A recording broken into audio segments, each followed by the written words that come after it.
Il 12 settembre l'anno scolastico si aprirà in Veneto con centinaia di docenti in meno rispetto al fabbisogno rappresentato dalla popolazione scolastica e l'assessore regionale all'istruzione Elena Donazzan continua la sua battaglia per far riconoscere al Veneto un numero adeguato di insegnanti. L'ufficio del territorio del Ministero dice che mancano circa 3.000 insegnanti, di cui 1.000 solo di sostegno.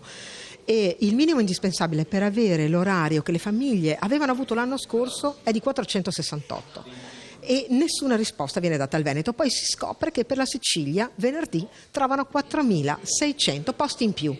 Allora non è vero che questi insegnanti non possono essere autorizzati. Ci chiediamo come mai per il Veneto viene fatta questa discriminazione. La scuola del Veneto è una scuola che dà sempre grandi risultati in tutti i sistemi di valutazione.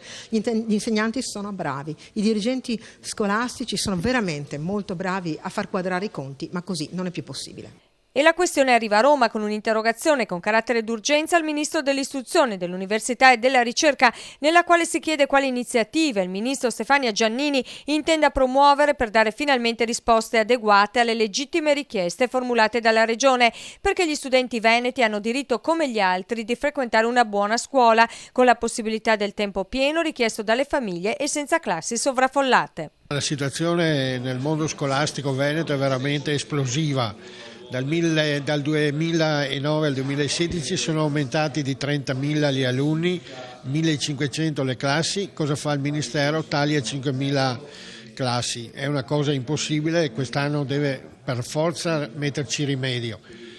Di fronte a questa richiesta però troviamo un silenzio assordante dal Ministro. Gli chiediamo: se non vuoi fare qualcosa perlomeno parla.